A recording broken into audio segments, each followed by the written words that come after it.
Hello friends, உங்கள் ஃபாரிஸ் எல்லாரும் எப்படி இருக்கிறீங்க? இன்றைக்கி ஒரு பியூட்டிஃபுல்லான டே. நாங்கள் வந்து பெங்களூரில் வீட்டில் தான் இருக்கிறோம். என் கூட யார் இருக்கா அந்த வீடியோவில்? அஜுல் இருக்கிறான். ஸோ நாங்கள் வந்து இன்றைக்கி வந்து ஒரு ரிலாக்ஸாக வந்து ஒரு சூப்பரான ஐட்டம் இன்றைக்கி கிடச்சிச்சுங்க. இன்றைக்கி காலையிலே மார்க்கெட்டுக்கு போனப்போ ரொம்ப நாளாக தேடிக்கிட்டு இருந்த ஐட்டம் ரொம்ப வருஷம் கழித்து இன்றைக்கி கிடச்சிச்சு. அங்கே பாருங்கள், அடுத்து யார் வந்துட்டா? அனவி வந்துட்டா. ஸோ அந்த சூப்பரான ஐட்டம் என்ன அப்படிங்கிறத காட்டுறேன். ஸோ சேனலை சப்ஸ்கிரைப் பண்ணாதுங்க, சப்ஸ்கிரைப் பண்ணிக்கோங்க. தமிழில் பார்த்துருப்பீங்க. இருந்தாலும் அதை வந்து எப்படி இருந்துச்சு அப்படிங்கிறத காட்டுறேங்க. சான்ஸ் எல்லாம் அவ்வளோ ஒரு சூப்பரான ஒரு ஐட்டம், சாப்பிட்றதுக்கும் அட்டகாசமான ஐட்டம். இவங்களுக்கு என்ன ஐட்டம்னு தெரியாது. ஸோ வாங்க வீடியோ கண்டினியூஸாக பாருங்கள். சேனலை சப்ஸ்கிரைப் பண்ணாதுங்க, சப்ஸ்கிரைப் பண்ணிக்கோங்க. ஸோ டேரெக்டாக கிச்சனுக்குள்ளே போகிறோம். ஸோ ஐட்டத்தை காட்டுறேங்க, இங்கே பாருங்கள். ஸோ என்ன ஐட்டம்னு பார்த்துருவாங்க, அப்படியே காட்டுற பாருங்க. இன்றைக்கி ரொம்ப நாள் கழித்து இந்த எல்லோ ஃபின் டூனாவில் வந்து நல்ல பெரிய சைஸ் ஸ்லைஸுங்க. இங்கே பாருங்கள், தெரியுதா? சூப்பரான ஸ்லைஸு. ஸோ இந்த ஸ்லைஸை வந்து நம்ம வந்து நீட்டாக க்ளீன் பண்ண போகிறோம். அதுக்கப்புறம் நம்ம என்ன பண்ண போகிறோங்கிறது காட்டுறேன். ஆனால் பாருங்களேன், அப்படி க்ளீனாக இருக்குது. ஆல்ரெடி அவங்க கொடுத்ததே க்ளீனாக இருக்குது. இதை வந்து நம்ம வந்து நீட்டாக கழுவி எடுத்துக்கிறோங்க. ஸோ நீட்டாக வாஷ் பண்ணணுங்க. ஸோ மெல்லமாக தண்ணி விடணும். ஆனால் இது வந்து பீஸ் வந்து செம கனமாக இருக்கும். அப்படியே ஒரு பேனில் வந்து போட்டு கொஞ்ச நேரம் நல்லா வேக விடணும். ஆனால் சாப்பிட்றதுக்கு மட்டும் சூப்பராக இருக்கும். நதியா, உனக்கு இந்த டுனா ஃபிஷ் பிடிக்குமா? டுனா ஃபிஷ் வந்து நிறைய பேருக்கு பிடிக்கும், நிறைய பேருக்கு பிடிக்காது. ஏன் பிடிக்காதுன்னா, இது வந்து ஒரு மாதிரி மீட்டு சாப்பிட்ட மாதிரி ஃபீல் இருக்குங்க. பார்த்தீங்களா, கொஞ்சம் மீட்டியாக இருக்கும். ஆனால் நம்ம மசாலாவும் அதுக்கேற்ற மாதிரி நல்லா அப்ளை பண்ணணுங்க.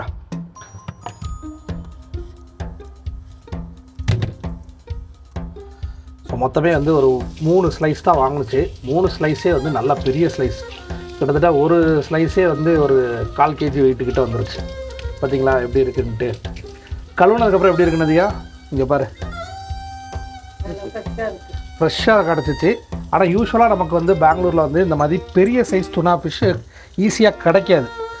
இடம் ரேராக எங்கேயாவது இருந்து வந்து அந்த ஒரு டுனா ஃபிஷ்ஷே வந்து எல்லாருக்கும் நல்லா போனால் மட்டும்தான் வச்சுருப்பாங்க. அந்த மாதிரி இன்றைக்கி இந்த ஃபிஷ்ஷு கிடச்சிச்சுங்க.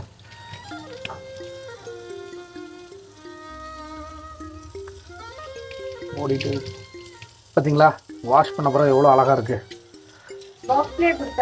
ஆமாம், அதாவது மை சிக்கன் அண்ட் மோரில் இந்த மாதிரி ஸ்லைஸாக வாங்குகிற மீன் பார்த்தியா? ஏன்னா இது வந்து மிச்ச பாக்கெட்லலாம் போட்டால் உடஞ்சிரும் இந்த ஸ்லைஸு. அதுக்காண்டி பாக்ஸில் போட்டு கொடுத்துருவாங்க. இப்போ நம்ம பாக்ஸ்லேயே வச்சுட்டோமா இல்லை இப்படி இருக்கட்டுமா? இப்படி இருக்கட்டுமா? மசாலா தேய்ச்சிடலாமா? அப்போ மசாலா நல்லா கொஞ்சம் கோட்டிங் வந்து நல்லா திக்காக கொடுத்து எடுக்கணும்னா, அப்போ தான் வந்து உள்ளே வெளியே ஐ மீன் ஃப்ரண்ட்டு பேக்கு நல்லா போட்டு எடுக்கணும்.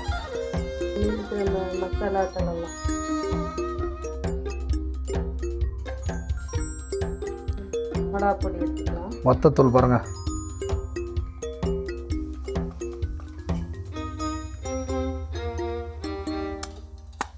நெக்ஸ்ட்டு வத்தத்தூள் போதுமா? கொஞ்சம் சத்தமாக தான் பேசேன் கேட்டா. வத்தத்தூள் போதுமா? நெக்ஸ்ட்டு மஞ்சத்தூள்.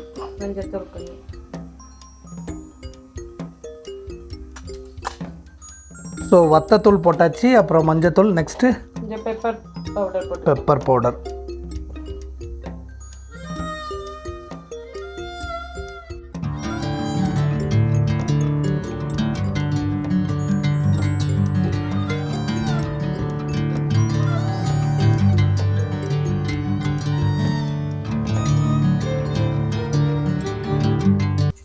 ஸோ வாஷ் பண்ணி வச்ச மீனுக்கு இப்போ நம்ம வந்து மசாலா தேய்க்க போகிறோம்.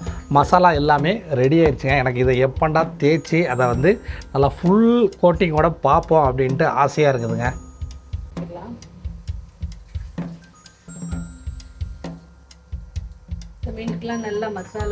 ஆமாம், மசாலா கோட்டிங்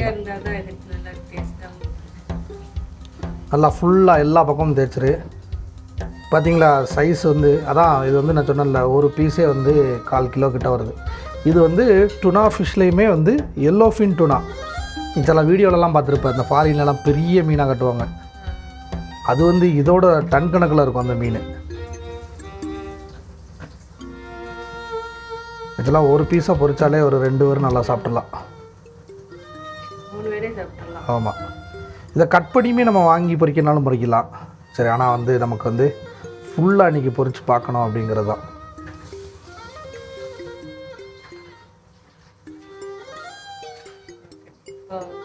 போதுமா? போதுண்ணா? சரி, ஓகே.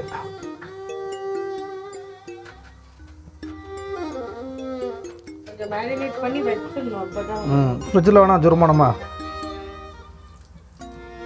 கொஞ்சம் அடியில் ஸ்ட்ரென்த்து கொடுத்து தூக்கு. தூக்கி வைக்கிறதே ஏதோ பெட்டை தூக்கி வைக்கிற மாதிரி கேர்ஃபுல்லாக தூக்கி வைக்கணுங்க. ஏன்னா அதில் வந்து மெயின் வந்து இந்த மீனில் இன்னொரு அட்வான்டேஜ் என்னென்னா, இந்த இதில் பார்க்குறீங்களா சென்டர் போர்டு, அந்த சென்டர் போர்டு மட்டும்தான், மிச்சம் எல்லாமே வந்து நல்லா ஃப்ளஷ்ஷு. அதனால் பிள்ளைங்க எல்லாமே நல்லா சாப்பிடலாம். அடுத்த பீஸ் தூக்குமே மட்டும் கீழே ஒரு ஸ்ட்ரென்த்து கொடுத்துக்கோங்க.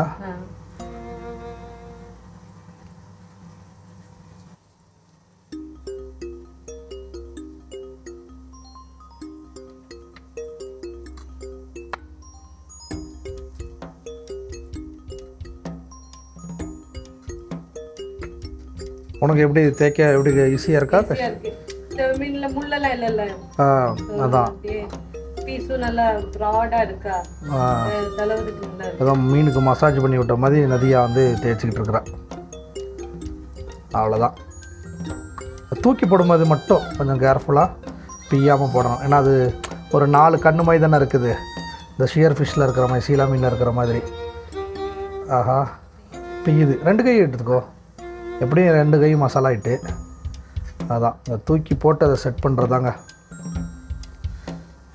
கடைசி பீஸு. போதுமா? இதுக்கு கடைசி பீஸுக்கு மசாலா இதில் தேய்ச்சிடலாமா?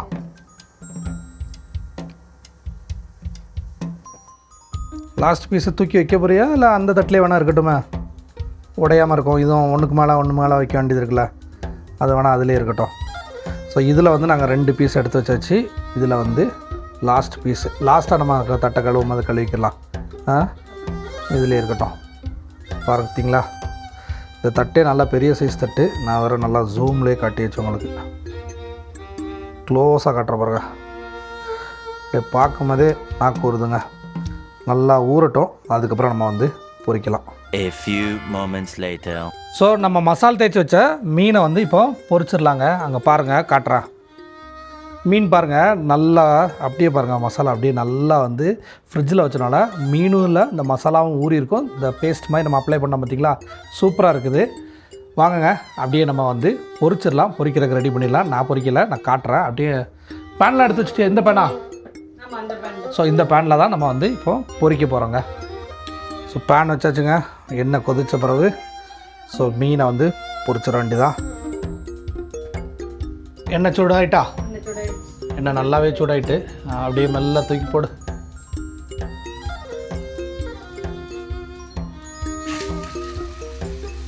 தூக்கி போட்டு வைக்கிறது தான் பெரிய டார்கெட்டுங்க. ஏன்னா சைஸ் வந்து அவ்வளோ பெருசாக இருக்குது.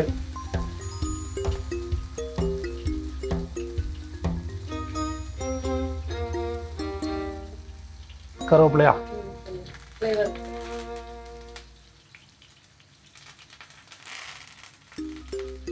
மீன் மேலே போட வேண்டாமா?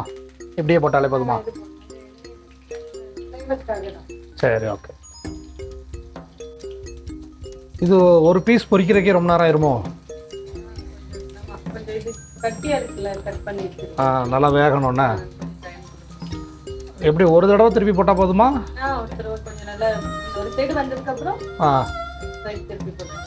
அதோட போதும். அப்படியே பாருங்கள், பீஸ் ஜம்முன்னு கிடக்குது.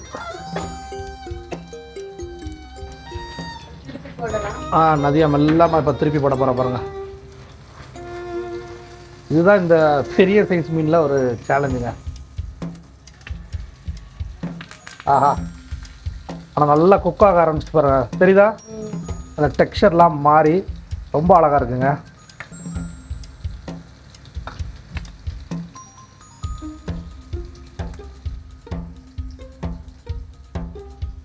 எப்படி மீன் பீஸ் பிரம்மாண்டமாக இருக்கா?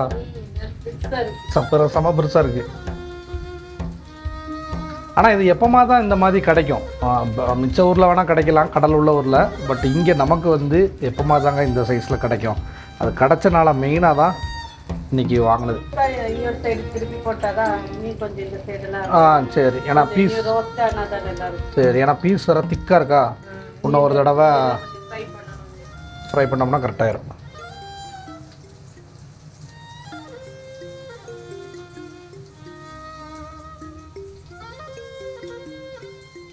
ஆனால் இப்போ பிய்யாதுன்னு நினைக்கேன். இப்போ தூக்கும்போது கொஞ்சம் ஈஸியாக இருக்குல்ல?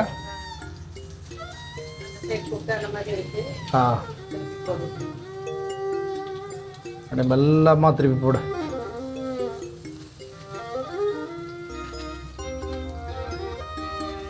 ஆக்சுவலாக இந்த சைஸை பார்த்து யாரும் கண்டு போட்டுறாதீங்க. ஆக்சுவலாக வந்து இந்த மீனில் வந்து பெரிய சைஸ் ஆகும்போது நல்ல ஒரு டேஸ்ட் இருக்கும். அதுலேயும் இந்த துனா ஃபிஷ்ஷு, அப்புறம் வந்து நம்ம சீலா மீன், கிங் ஃபிஷ்ஷு, இதெல்லாம் வந்து சைஸ் பெருசாக தான் அதில் வந்து ஒரு நல்ல டேஸ்ட்டு கிடைக்கும். அதனால தான் இப்போ வந்து நம்ம 2 பீஸ் தான் இப்போ பொரிக்கிறோம். அதனால் என்னடா இது இவ்வளோ பெரிய மீனை வாங்கி சமைச்சிக்கிட்டு இருக்காங்கன்னு நினச்சிடாதீங்க.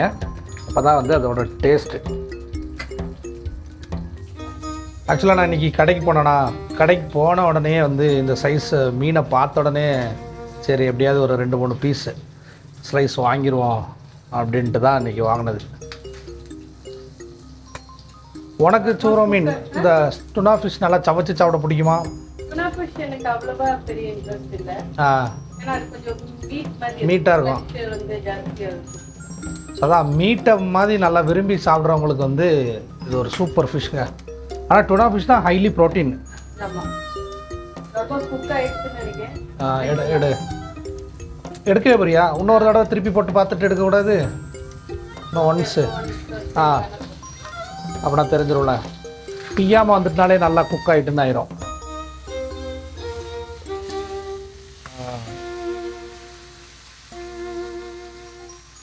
ஆல்மோஸ்ட் குக் ஆகிட்டு கொஞ்சம் தடியாக இருக்குல்ல, அதனால் இன்னும் ஒரு 2-3 நிமிஷம் இந்த சைடில் போட்டுட்டு அதுக்கப்புறம் இது பண்ணுவோம். குக்கிங் வந்து சூப்பராக போயிட்டுருக்குங்க. டுனா ஃபிஷ் வந்து எப்படா எனக்கு டேஸ்ட் பண்ணி உங்களுக்கு காட்டுவோன்னு வெயிட் பண்ணிக்கிட்டு இருக்கிறேன். நீங்களும் வீடியோ ஃபுல்லாக பாருங்கள். ஸோ டுனா ஃபிஷ் யாருக்கெல்லாம் ரொம்ப ஸ்பெஷலாக பிடிக்கும், அதாவது பெரிய சைஸ் தான் இல்லை, நார்மலாக சின்ன சைஸ்லேயுமே கிடைக்கும். ஒரு 1 கிலோ சைஸ்லேயுமே டுனா இருக்கும், நல்லா அழகாக இருக்கும். அது சிலவங்களுக்கு பிடிச்சவங்களுக்கு குழம்பு வைப்பாங்க. ஸோ அந்த மாதிரி டுனா ஃபிஷ் யாருக்கெல்லாம் பிடிக்குமோ அவங்க மறக்காமல் கமெண்ட் பண்ணுங்க. எடுக்க போறியா? எடுத்துடலாமா? சரி, ஓகே, எடு. அப்படியே எடுத்துரும். இங்கே மீன் குக் ஆகும்போதே ஒருத்தன் வந்து அதுக்குள்ளே பசிக்குதுன்னு வந்துட்டான். மீன் வாசத்தை பார்த்துட்டு பசிக்குதான். அப்படியே மெல்ல மாடு ஏதோ க்ரெயின் வச்சு தூக்குற மாதிரி தான். முடிஞ்சால் அப்படியே உள்டாவை போட்டு பாரு, இங்கிட்ட அங்கிட்டுமா.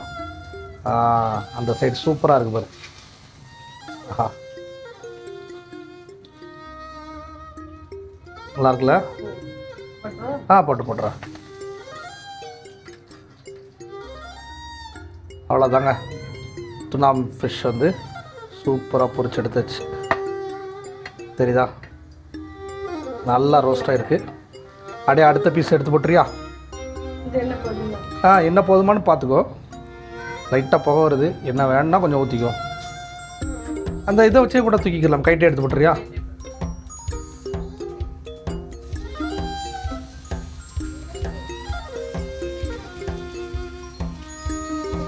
அடுத்த பீஸ் போட்டாச்சு. அடுத்த பீஸ் இதுக்கு அடுத்த இமிடியேட் கட்டிங்கில் உள்ள பீஸ் தான். ஆனால் வந்து கொஞ்சமே பெருசாக தான் இருக்குது. அப்படியே மீன் பொரியும் போதே இந்த கருவேப்பிலையை போட்டு விட்டா நல்ல ஒரு ஃப்ளேவர் கிடைக்குங்க. அந்த கருவேப்பிலை, எண்ணெய் இதெல்லாம் சேர்ந்து நமக்கு ஒரு நல்ல ஃப்ளேவர் கிடைக்கும்.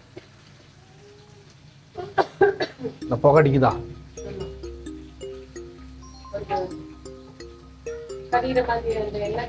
எண்ணெய் இது வந்து நம்ம டீப் ஃப்ரை கிடையாதுல்ல, ஷாலோ ஃப்ரை தானே. ஷாலோ ஃப்ரையில் வந்து எண்ணெய் வற்றினாலே வந்து புகையிற மாதிரி தான் இருக்கும். ஸோ அடுத்த பீஸையும் போட்டாச்சு. மீன்வெளியில் பீஸை வந்து நம்ம இப்போ வந்து சுட அப்படியே டேஸ்ட் பார்த்து நான் உங்களுக்கு காட்ட போகிறாங்க. உள்ளே வந்து எப்படி குக்காக இருக்குது அப்படிங்கிறத நம்ம வந்து மெயினாக பார்க்க போகிறோம். சூற மீனுங்க, டுனா ஃபிஷ் சூப்பராக குக்காகி அப்படியே நல்லா மீன் மசாலா வீட்டிலே உள்ள நார்மலான ஒரு மசாலாங்க. வத்தத்தூள், மஞ்சத்தூள் அதை போட்டு சூப்பராக இது பண்ணியிருக்குங்க. ஆஹா, கை வைக்க முடியல, அவ்வளோ சூடாக இருக்குங்க. சரியான சூடு. அப்படியே நல்லா மசாலா வந்து நம்ம வேறு நான் ஒரு மணி நேரம் கிட்ட ஊற வச்சோம் பார்த்தீங்களா, சூப்பராக இறங்கியிருக்கு. அப்படியே பார்க்கும்போதே மீன் வந்து ஜூஸியாக இருக்குது. எனக்கு வந்து மெயினாக வந்து ரொம்ப எச்சி ஊறுதுங்க. அப்படியே உள்ளே பிக்கிற மாதிரிங்க. ஆஹா, அப்படியே பீஸ் பாருங்களேன், சிக்கன் பீஸ் மாதிரி வந்துருக்கு. சூப்பராக இருங்க. அருமை அருமை, ரொம்ப அருமை. என்ன அப்படின்னா உள்ளே பாருங்க நல்லா ஜூஸியாக இருக்குது.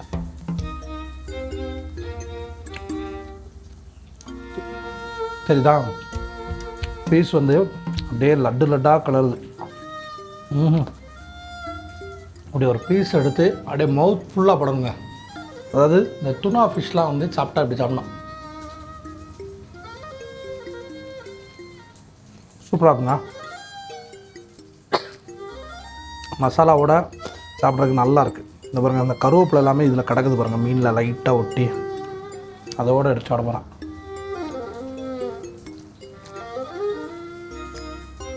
ஃபஸ்ட் டைமு இந்த மாதிரி நல்ல ஒரு பெரிய மீன் வாங்கி அப்படியே மவுத் ஃபுல்லாக பொரித்து சாப்பிட்றதுக்கு சான்ஸே இல்லை.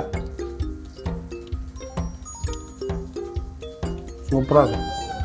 இப்போ பாருங்களேன், 4ல் ஒரு போர்ஷன் தான் சாப்பிட்ருக்கோம். அதுவே நல்லா தாராளமாக இருக்குது. ஸோ சென்டர் போன் இதாக இருக்குது. அழகாக வந்து 4 பேர் ஒரு பீஸை வச்சு சூப்பராக சாப்பிட்லாம். ஸோ பெரிய மீனாக வாங்கினா வந்து நல்லா இருக்குங்க. அதோட டேஸ்ட்டோட இது வந்து எப்படி எனக்கு எவ்வளோ தான் வீடியோவில் சொன்னால் கூட நீங்கள் சாப்பிட்டு பார்க்கும்போது தான் உங்களுக்கு அந்த ஃபீலே தெரியும். மீனும் வந்து சூப்பராக கலருது. மெயினாக எந்த ஸ்மெல்லும் இல்லாமல் இன்றைக்கி ஒரு ஃப்ரெஷ்ஷான மீன் கிடச்சிச்சு. கரெக்டாக இந்த பாருங்கள், இப்படி எடுத்தாலே 4ஆக தான் கலருது. சூப்பராக இருந்துச்சுங்க, அருமையாக இருந்துச்சு. எனக்கு வந்து அவ்வளோ ஒரு ஹாப்பி இன்றைக்கி இதை சாப்பிட்டதுங்க.